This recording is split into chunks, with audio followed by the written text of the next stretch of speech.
Netralitas Presiden Joko Widodo di Pilpres 2024 disoroti Komite Hak Asasi Manusia di Perserikatan Bangsa-Bangsa.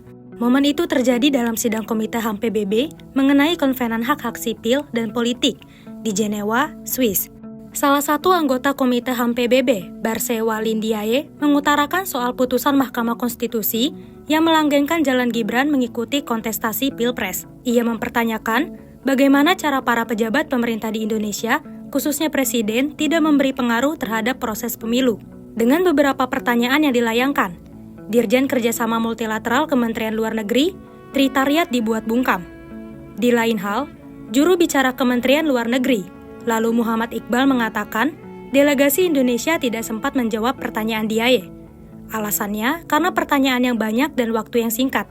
Sebenarnya ada beberapa pertanyaan yang tidak sempat ditanggapi karena memang pertanyaannya cukup banyak tapi waktunya sangat sempit. Komandan Tim Kampanye Nasional Prabowo Gibran, Hincan Panjaitan, merasa sepakat dengan jawaban dari Kemenlu. Hincan berpendapat pertanyaan anggota Komite HAM PBB tidak perlu ditanggapi secara serius. Ia menduga bahwa Diaye tidak memiliki bahan perbincangan yang lain sehingga membahas soal netralitas Jokowi. Menurutnya, segala persoalan mengenai proses majunya Prabowo Gibran di Pilpres 2024 sudah selesai, baik soal hukum dan soal etika. Berbeda dengan Hinca, juru bicara Tim Pemenangan Nasional Ganjar Mahfud, Ciko Hakim, tidak bisa mengabaikan persoalan itu.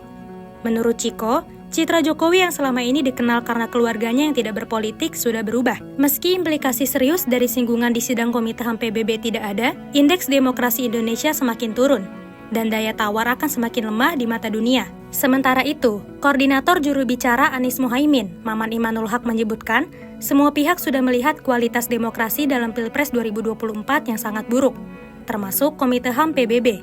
Menurut Maman, apa yang telah terjadi pada Pilpres 2024 dapat membahayakan Indonesia di masa depan.